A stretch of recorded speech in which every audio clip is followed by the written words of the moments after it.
नमस्कार, आप देख रहे हैं N24 न्यूज गुजरात।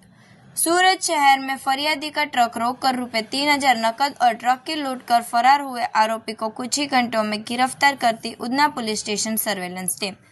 सूरत शहर के पुलिस कमिश्नर श्री अनुपम सिंह गहलोत साहेब, विशेष पुलिस कमिश्नर श्री वाबंग सामीर साहेब सेक्टर 1, उपायुक्त पुलिस कमिश्नर कानन देसाई साहेब जोन 4 और प्रभारी सहायक police commissioner Shri VM Jadeja साहेब C डिवीजन द्वारा लूट, स्नैचिंग और संपत्ति से संबंधित और शारीरिक अपराधों में फरार आरोपियों को पकड़ने के लिए आवश्यक निर्देश दिए थे।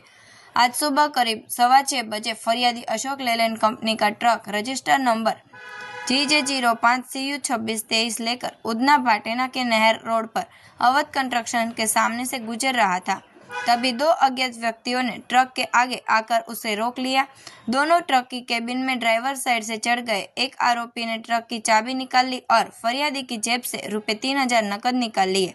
जब दोनों आरोपी फरियादी का मोबाइल छीनने की कोशिश कर रहे थे तब फरियादी ट्रक से नीचे उतर गया। इसके बाद दोनों अज्ञात व्यक्ति ट्रक और नकद राशि लेकर फरार हो गए।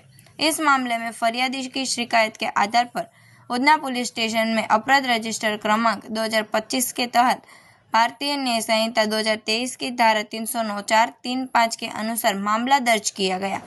निर्देशों के अनुसार उधना पुलिस स्टेशन के police inspector Shri SN Desai साहेब और द्वितीय police inspector Shri JS Jamre साहेब के मार्गदर्शन में surveillance PSI Shri MK Ishrani साहेब के नेतृत्व में surveillance staff head constable Jignesh bhai Ambalal और हेड कांस्टेबल सन्मुख भाई रणछोड़ भाई ने घटना स्थल के आसपास CCTV फुटेज की जांच की तथा ह्यूमन सोर्सेज के आधार पर लूट करने वाले आरोपी आसिफ उर्फ एको गयासुद्दीन शेख और शोएब गुलाम हुसैन पठान को गिरफ्तार कर अत्यंत सराहनीय और प्रशंसनीय कामगिरी की है।